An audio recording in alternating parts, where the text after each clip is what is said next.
तेव्हा कशी पळते.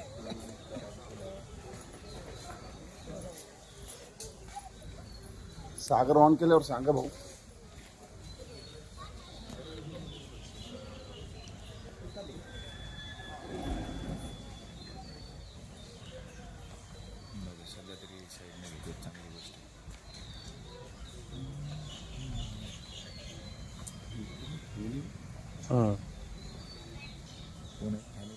पूर्ण रोहित पवारची मिसेस मातोश्री साईडनं घ्या.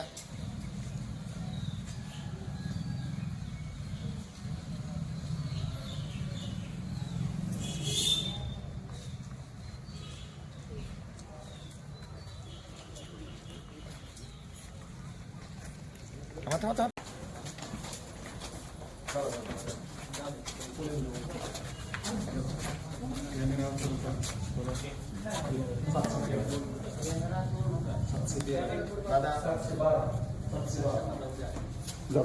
वर बघ घ्या. खाली वर घ्या सगळ्यांचे. खाली घ्या. कुणाचं वर घ्या. जितू दादा तुमचा कॅमेरा आहे की राव? नाही कॅमेरा आहे की तुमचा राव? जाता का जितू दादा मध्ये? जितू सर अहो जितू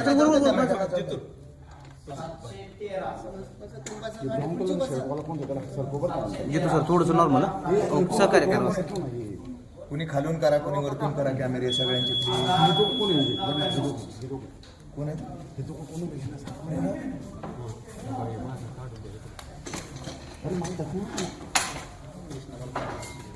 खाली बसता जावा. खाली जावा. जाता का थोडी लाईट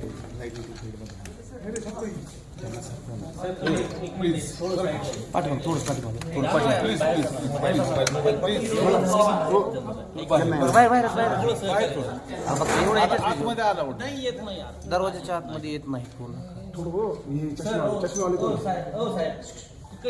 प्लीज 2 मिनिटं. इकडे 2 मिनिटं. मोबाईल तर खालून घ्या की. 714 रोहित राजेंद्र पवार.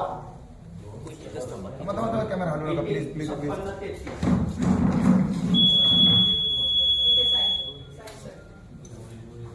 कॅमेरा हलवू नका. सॉरी.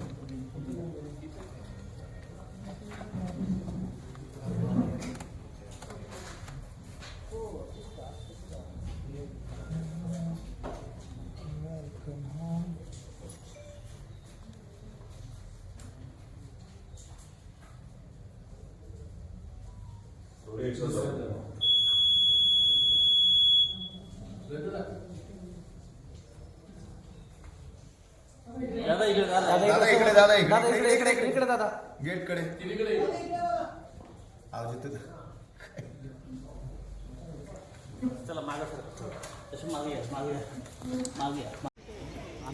पुढे या दादा एकत्र दादा परत एकत्र.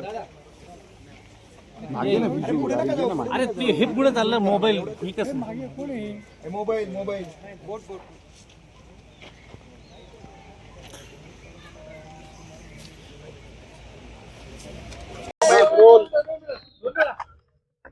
मतदानाचा हक्क संपूर्ण राज्यभरात मतदान सुरू आहे. काही ठिकाणी मशीन मध्ये प्रॉब्लेम यायला सुरुवात झाली. आज इथं बारामती तालुक्यामध्ये पिंपरी या गावामध्ये ज्या दिवसापासून मला मतदानाचा अधिकार मिळाला त्या दिवसापासून आतापर्यंत मी या ठिकाणी येऊन मतदान केलेलं आहे. इथं आल्यानंतर सर्व राजकीय आठवणी या माझ्या डोळ्यासमोर त्या ठिकाणी आल्या. गेल्या काही महिन्यांमध्ये दादांबरोबर झालेली चर्चा ही परत एकदा माझ्या कानामध्ये ध्यानामध्ये त्या ठिकाणी ऐकू यायला लागली. आणि मग दादांचं जे स्वप्न होतं की या जिल्हा परिषद इलेक्शनमध्ये जी कार्यकर्त्यांची इलेक्शन आहे त्याच्यामध्ये जास्तीत जास्त कार्यकर्ते हे त्यांचे निवडून यावेत, त्यांची त्यावेळेची इच्छा आणि त्यावेळेचं स्वप्न आज आपल्याला म्हणावं लागेल की त्यांचं ते अंतिम स्वप्न होतं. आणि आज पिंपरीला येऊन माझ्या परिवारासह इथं मी मतदानाचा हक्क हा त्या ठिकाणी बजावलेला आहे. नक्कीच मला विश्वास आहे की दादांचं जे शेवटचं स्वप्न होतं की कार्यकर्ते मोठ्या प्रमाणात त्यांचे जिल्हा परिषदला निवडून येतील, तसं ते स्वप्न लोक, मतदार आणि सर्व कार्यकर्ते मिळून ते पूर्ण करतील असा विश्वास त्या ठिकाणी आहे. दादा, आपण बघितलंय की अजितदादांची दुर्दैवी घटना घडल्यानंतर संपूर्ण पवार कुटुंबीय एकत्र आल्याचं आपण पाहतोय आणि आज देखील मतदानाला येताना श्रीनिवास बाप्पू असतील, शर्मिला वहिनी असतील, योगेंद्र दादा असतील किंवा पार्थदादा आणि सुनेत्रा वहिनी त्या ठिकाणी एकत्रच आले होते मतदानाकडे. आपल्याला असंच म्हणावं लागेल की दादांची जी मनापासूनची इच्छा होती की परिवार म्हणून सगळेच एकत्रित आले पाहिजे आणि त्या पद्धतीने दादांकडनं सुद्धा प्रयत्न केला जात होता. सुप्रियाताई, पवार साहेब असतील, आम्ही सर्वजण असाच काहीचा प्रयत्न त्या ठिकाणी करत होतो. दुःखद घटना ही घडल्यानंतर 13 दिवस परिवार पूर्णपणे एकत्रित आहे आणि याच्याच पुढं सुद्धा अजितदादांचं जे स्वप्न आहे की परिवार म्हणून आपण एकत्रित राहिलं पाहिजे, तसंच काहीतरी होईल. आणि आज कुठेही ठरवून न करता एकत्रित सर्वजण आले. श्रीनिवास काका असतील, पार्थ असतील, सगळे, आणि त्यांनी तिथं काटेवाडीला मतदान केलं. कुठं ना कुठंतरी परिवार म्हणून हा पुनश्च एकदा एकत्रित येताना नेता आलेला आपल्या सगळ्यांना बघायला मिळतो. पवार साहेब आणि पार्थ आणि आपण हे तिघांचा एक व्हिडिओ आपला रात्रीचा मोठा व्हायरल होतोय. काय चर्चा झाली, काय पवार साहेबांनी तुम्हाला मार्गदर्शन केलं? काही प्रमाणात भावनिक मार्गदर्शन होतं. काही गोष्टी येत्या काळामध्ये आपल्याला कराव्या लागणार आहेत, राजकीय नाही. दादांच्या स्मरणार्थ त्या आपल्याला कशा करता येईल, कशा पद्धतीने त्या केल्या गेल्या पाहिजे याबद्दलची काल चर्चा संध्याकाळी, जो फोटो तुम्ही सर्वजण त्या ठिकाणी बघत आहात त्या फोटोतून आपल्याला कुठेतरी जाणवतं. आणि नेहमी कधीही एखादी गोष्ट पवार साहेबांच्या मनामध्ये आली तर ते आम्हाला बोलून घेतात, आम्हाला सांगतात आणि आम्हाला मार्गदर्शन करतात. दादा, आपण बघितलंय की एकंदरीत हे सर्व राजकीय घडामोडी होत असताना सुनील तटकरे असतील, प्रफुल्ल पटेल असतील किंवा धनंजय मुंडे असतील, हे युटर्न घेण्याचा त्यांनी प्रयत्न केलेला आहे. तो त्यांचा त्या ठिकाणी विषय आहे. राजकीय मी बोलेलच, पण 10 तारखेला विमानाबद्दल ज्या शंका आमच्या मनामध्ये आहेत त्या शंका मी प्रेझेंटेशन नाहीतर प्रेस कॉन्फरन्सच्या माध्यमातून लोकांसमोर तिथं मांडेल मुंबईला. आणि 12 तारखेला विलिनीकरणाबद्दल काय घडलं, दादांची काय इच्छा होती, हे मी 12 तारखेला मुंबईला प्रेस कॉन्फरन्सच्या माध्यमातून लोकांसमोर आणेल. आणि 12 तारीख का, तर त्या दिवशी दादांची एक इच्छा होती, ती काय होती, कशी होती, याबद्दल मी 12 तारखेला प्रेस कॉन्फरन्सच्या माध्यमातून विलिनीकरणाबद्दल मुंबईत नक्कीच सांगेल. सुनील तटकरे, रायगडमध्ये प्रचार सुरू असताना सुनील तटकरेंकडून दादांचा फोटो फक्त वापरला गेलाय. सुनेत्रा पवार किंवा इतर कोणाचाही फोटो त्या बॅनरवरती पाहायला मिळत नाही. त्याच्यावरून सध्या जोरदार टीका सुरू झाली. आता राजकीय मी इथं बोलणार नाही. विषय त्यांच्या पक्षाचा आहे. त्या पक्षाला कसं वागावं, काय करावं, कसे फोटो वापरावे, हा त्यांचा त्या ठिकाणी विषय आहे. त्यामुळे ते तसं का करतात, चुकून राहिलं, काय राहिलं, हा विषय त्यांनाच माहिती. राष्ट्रीय अध्यक्ष संदर्भात पार्थ पवार 12 तारखेला तुम्ही बोलाल की काय घडलं होतं याबद्दल तुम्ही 12 तारखेला प्रेस कॉन्फरन्स बोलाल. तर विलिनीकरण आता इथून पुढे होऊ शकतं का, की काही अडथळे निर्माण झाले? नाही, विलिनीकरण का होणार होतं, कशासाठी होणार होतं, दादांच्या मनामध्ये आणि आमच्या सगळ्यांच्या मनामध्ये का ती इच्छा होती, कशामुळे आम्ही सर्वजण प्रयत्न करत होतो, त्याला राजकीय अंग आहे का त्याला कुठेतरी भावनिक अंग आहे, हे सर्व मी 12 तारखेला त्या ठिकाणी सांगेल. आणि त्या दिवशी सुद्धा व्यक्तिगत मी म्हणून विलिनीकरणाबद्दल काय पुढं व्हावं होईल याबद्दल नक्कीच तिथं सांगेल. पवार कुटुंबात राष्ट्रीय अध्यक्ष होण्याबाबत काही चर्चा झाली आहे? राष्ट्रीय अध्यक्ष कोण हो पवार नाही, कुटुंबात? त्या बाबतीतली कुठंही कसलीही चर्चा पवार परिवारामध्ये त्या ठिकाणी झालेली नाही. पण जेव्हा ही दुःखद घटना घडली आणि काही दिवस तर आम्हाला काही सुचत नव्हतं, आमच्या डोक्यामध्ये कुठलाही त्या ठिकाणी राजकीय विचार हा मनामध्ये त्या ठिकाणी नाही तर डोक्यामध्ये तिथं येत नव्हता. पण मनामध्ये एक मात्र होतं की अजितदादांची जागा ही कुणीही घेऊ शकत नाही. पण सुनित्रा काकींकडे बघत असताना त्या परिवाराचा एक भाग म्हणून सुनित्रा काकींमध्ये मी अजित काकांना त्या ठिकाणी बघतो. त्यामुळे तिथं त्यांना उपमुख्यमंत्री पद मिळणं व इतरही जे सर्व मिनिस्ट्रीज होत्या त्या त्यांना मिळलं पाहिजे अशी मनोमन त्या ठिकाणी इच्छा होती.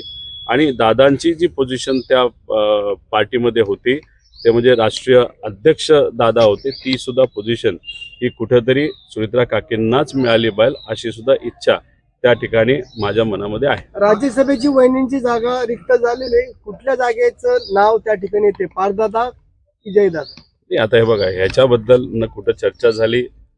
तसं बघितलं तो त्यांच्या पक्षाचा तो विषय आहे. त्यामुळे त्याच्याबद्दल मी इथं बोललं आणि आज बोललं हे उचित ठरणार नाही. रोहितदादा म्हणजे पार्थदादा असतील किंवा सुनेत्रा वहिनी असतील यांच्यासोबत विलिनीकरणासंदर्भात काय आपण माहिती त्यांना दिली का किंवा त्यांनी काय माहिती घेतली का? कारण इतक्या सगळ्या गोष्टी घडल्या होत्या, पुढे गेल्या होत्या आणि तुमच्यामध्ये बैठका झाल्या होत्या, 12 तारखेला काही गोष्टी करायचं ठरलं होतं. तर आता या सगळ्या दरम्यान सुनेत्रा वहिनींशी आणि पार्थदादांशी काही बोलणं झालं का आपल्या?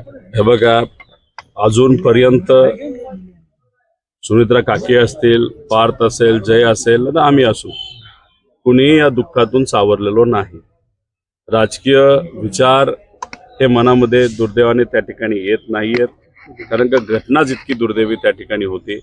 त्यामुळे हळूहळू जसं आम्हाला राजकीय विचार करण्याची क्षमता आमच्यामध्ये त्या ठिकाणी येईल, नक्कीच त्याच्याबद्दल स्पष्टपणे मी सांगेल. पण आत्तापर्यंत दोन्ही परिवारामध्ये नाही तर पवार परिवार एकत्र म्हणून कुठेही राजकीय चर्चा तिथं झालेली नाही. 9 तारखेनंतर त्या बाबतीतली कुठेतरी सुरुवात होईल असं वाटतं. म्हटलात की तुम्ही त्या अपघाताबद्दलचं काही प्रेझेंटेशन देणार आहात, तुम्हाला शंका आहे या अपघाताबद्दल? एकदम डिटेलमध्ये 10 तारखेचं प्रेझेंटेशन असणार आहे. आजपर्यंत आपण जर बघितलं तर कुठल्याही व्यक्तीला विचारलं, तज्ज्ञाला विचारलं, नाहीतर ज्यांनी कधीतरी विमानाचं फ्लाईंग केलं असेल, नाहीतर फ्लाईंगबद्दल थोडीफार माहिती असेल, त्या अनेक पत्रकारांशी बोललात तर सगळ्यांच्या मनामध्ये शंका आहे. काय घडलं असावं, कसं घडलं असावं. आमच्या मनामध्ये काही प्रश्न आहेत. ते प्रश्न त्या दिवशी म्हणजे 10 तारखेला मी स्वतः त्या ठिकाणी मांडेल, ज्याला उत्तरं मिळाली पाहिजे अशी आमच्या सगळ्यांची इच्छा आहे. एअरपोर्ट मधलं काही सीसीटीव्ही मिळावं अशी मागणी जी आहे 2 एप्रिलला पवारसाहेबांची राज्यसभेची मुदत संपत आहे. संजय राऊत म्हणाले की आमच्याकडे संख्याबळ आहे, पवारसाहेबांसारखा नेता पुन्हा दिल्लीत अनुभवण्याचा गरजेचा आहे. या 10 दिवसामध्ये आणि मला विश्वास आहे पुढच्या 2 दिवसामध्ये या परिवारामध्ये न पवार साहेबांकडनं, न सुनित्रा काकेंकडनं, न आमच्याकडनं कुठलीही तिथं राजकीय चर्चा झालेली नाही. त्यामुळे खासदारकीच्या बाबतीत आणि खास करून पवार साहेबांच्या खासदारकीच्या बाबतीत नाही तर सुनित्रा काकेंची जी खासदारकी होती ती कोणाला त्या ठिकाणी मिळेल याच्याबद्दल कुठलीही चर्चा तिथं आमच्या परिवारामध्ये झालेली नाही. अमोल मिटकरी म्हणतायत की जे एअरपोर्ट मधले सीसीटीव्ही आहेत ते जारी करावं, तेही अजून काही मिळालेलं नाही, तशी काय मागणी आहे? हे मी 10 तारखेला सांगेल. पण अमोल मिटकरींच्या बाबतीत बोलायचं झालं तर अमोल मिटकरी आणि दादा तसे फार जवळचे होते, नाही तर अमोल मिटकरी फार जवळचा दादांचा कार्यकर्ता होता.